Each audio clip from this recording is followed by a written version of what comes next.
Humans of the cardboard, welcome back to Just Nuts, guys. Today, we're doing one of my favorite videos to do on the channel ever, since I've been doing it for the last little bit, couple months, couple years, whatever, however long it's been. This is my top 5 favorite future decks going forward. These are just the top 5 decks I'm looking forward to personally playing when the new cards come out for them.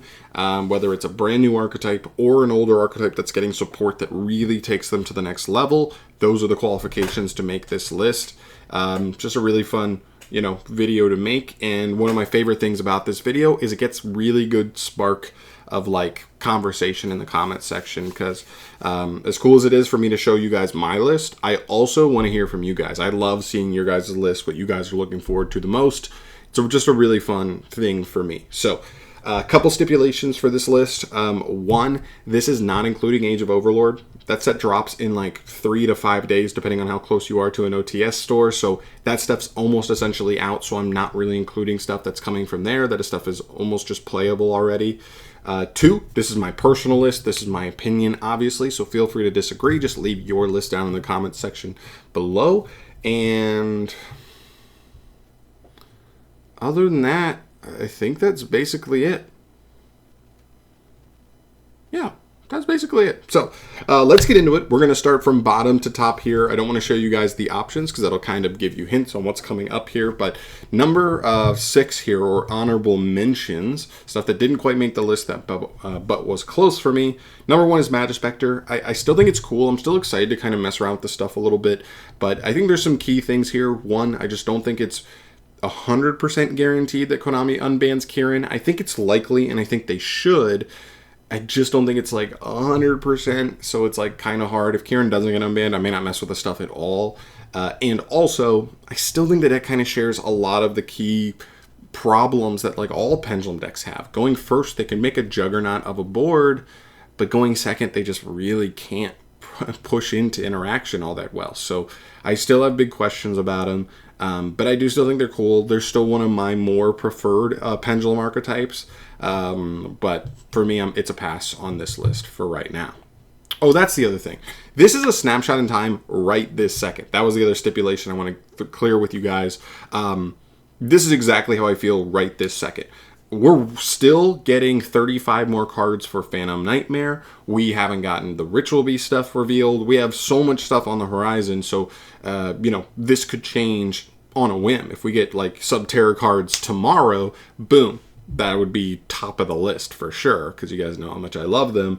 But just to give you an idea. But anyway, speaking of Ritual Beast, which I just mentioned, I'm very excited to see what they do. I'm actually a pretty big fan of Ritual Beast. I like what they do.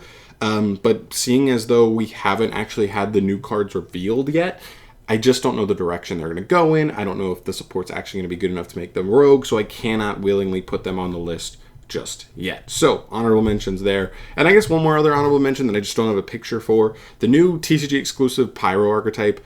Interested to see what goes on with that as well. But again, we just have no reveals for it, so it's going to sit on the honorable mentions list for now. Just pretend it's right here. Okay.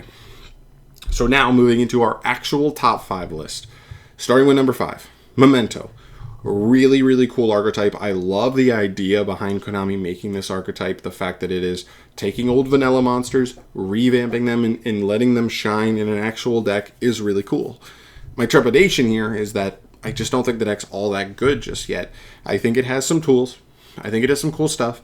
But I think they're way too centralized around their main boss monster. If you just have a kaiju for that boss monster, you can put the deck in a lot of trouble, very quickly. So, you just have to be aware of that. And I don't really love tower decks. And it's not necessarily a tower deck, but that's kind of what happens here when you just end up being a deck that is protect the boss monster kind of thing. So we'll see. I know there's a little bit more of the archetype than that, and I need to learn more about it when I mess around with it, but I'm still excited to see where they go. And I think this could be one of those decks that gets support for years and years and years to come, just because, anytime someone higher up in Konami may say, I love this old vanilla, this would be the archetype where it gets a new version and breathes new life into that old card. So I could see that being a thing. But yeah, cool archetype nonetheless. So number 5 for me, Momento. Moving on to number 4, Fire Kings. Very excited for this. I love that it's in a structure deck, so it is going to be very, very easy barrier of entry here. In terms of just 3 structure decks will pretty much make this playable. I'm assuming all the old cards will be reprinted in here as well. There's not a ton that were playable anyway that come from the old cards, only like 4 or 5 of them. But yeah, this archetype is really, really cool. Honestly, before Ponix got revealed, I actually thought this support was pretty mid in the structure deck, and then Ponix being the last card kind of was the icing on the cake, really set the support up to look pretty nice. It's actually been performing decently well in the OCG, and don't sleep on the fact that the Sinful Spoils package now just turbos out your Ponix, your best starter. There's another engine that generically gets you access to it without normal summon, which is so good. So you have to love it. So yeah, Fire Kings definitely higher up on me. For me, I don't love that they kind of just feel a little bit like worse Unchained, but they have some differences. But like, you know what I mean, like a destruction based archetype. I don't know, it's a little different, but it still has a similar vibe playstyle wise. So we'll see, but I still think they're cool. Number 3 for me, Infernoids. Very cool. Now, I'm not actually sure. This is kind of like a flexible one because I'm not actually sure if I'm going to end up playing Infernoids or if I'm going to end up playing like Infernoids, Snake Eye, Sinful Spoils, or just a Snake Eye, Sinful Spoils deck later on when Phantom Nightmare comes out, because that deck actually looks pretty cool as well. And like maybe cutting down on some of the Infernoid cards could make that deck a little more potent. We'll have to wait and see. But yeah, the deck's really cool. It really, they're getting so much stuff. Like I said, the Sinful Spoil stuff, insanely good because you just get Decatron super easily. Same thing with the Snake Eye stuff, being able to search level 1s, being able to get you ways to special level 1s straight out of the deck. Really, really good to support this archetype as well. And the 4 new Inferno cards. I mean, we're talking Infernoids without the 4 new Infernoids. The Fusion and the Link are really good, and both spells, which I kind of slept on out the gate, are actually a little bit better than I gave them credit for. So, really excited to see how the deck runs, whether, depending on the variant, but still excited. I've always thought Infernoids were cool, even though I never actually played them in the past, because they were so just like an anti-meta strategy. But now, I think they do enough universally to kind of like affect other decks. It's not just a graveyard hate deck anymore. It can kind of do other things. I think it can actually play as like a legit deck going forward. So really cool. Excited to see what goes on there. But number 3 for me right now. Number 2, Goblin Riders. I think this deck's really cool. We just got these revealed in the last week. So again, talking about this is a snapshot in time. This deck just climbed up the list to, this past week. It's a really cool new rank 3 based archetype. It's a bunch of these little goblin guys who ride animals. They make rank 3s. They are all like extenders. They're all pretty good cards. They have an insanely broken Rota card, and they have like no restrictions. So they can work with other level 3 engines. They can work with other Exceed packages. They really have like an open realm to play around here and combine with other things.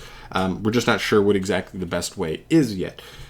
All I want to know is what the next wave is going to be. If it's really good, then we're in a good spot. If it's okay, I still think we're in a good spot. I think the deck may be a playable rogue deck right out the gate, so I'm not mad no matter what. It's a really good start. But yeah, really excited to mess around with this one and kind of see where they can go, but they have a really, really nice start so far, and I'm excited to play them. Which takes us to number 1. You guys should probably know it at this point. It's Centur-Ion for me. Kind of surprised this deck doesn't see more play in the OCG at this moment in time. It's probably just because the deck feels a little underpowered. It doesn't have the super high ceiling that a lot of other decks have. But I thought since this deck plays so incredibly well, under Maxi, under Droll, under Nib, like all 3 of those, it like works under like so well. That it would see more play in the OCG, but it's only doing like okay in the OCG. And that makes me think it'd be even worse in the TCG because we don't have Max C. And that's one of the biggest benefits of this deck, that it just kind of doesn't care about it that much. So that's weird, but I still, this deck is right up my alley. If you guys have been following the channel for a while, you guys would know I love mid-rangey, like back and forth decks, and that is exactly what this deck does. It gets you a draw, it has a ton of space for defensive cards.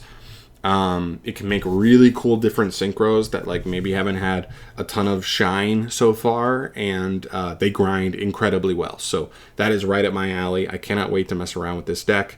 Also, you know, the only thing I look for support for this archetype going forward is like something to kind of raise the ceiling of the deck a little bit. Maybe it's a Synchro 8 that's really strong because they only have a 12 so far. Or maybe it's a main deck boss monster. I don't know. But like as soon as they get something that like raises the ceiling, that it goes even better. But we'll obviously have to wait and see on that. But for me, it's just so perfectly in my play style. I'm really excited to actually get to play them in my physical hands. And we're actually not even that far away. So there you go. Those are my thoughts. Those are my 5 most hyped up decks here. I will say, out of these 5, Momento is definitely on the chopping block. Not just because number 5, but like it is, I would say, a good chunk down. It feels like from Fire King and above, that's where I'm really like, I'm definitely going to play these decks. I'm going to take them to locals multiple times. I'm definitely going to try to get a little bit better with them. But Memento's the one where I'm like, I'm excited, but like, you know, as soon as like the Ritual Beast stuff comes out and it's something I want to see, that could easily get bumped. If tomorrow Subterror got revealed, I would easily like drop Memento off this list because you guys know how much I love Subterrors, and you know, anything else, you know, that would just be sick. I could easily see them falling off. So let me know in the comment section down below your thoughts on this list, on my list, but also more importantly, what your top 5 list would be right now at this moment. I would love to hear that and read those down below. But I'm out of here for today, guys. Thank you so much for watching as always. So let me know your thoughts down below, and I'll see you in the next one. Peace.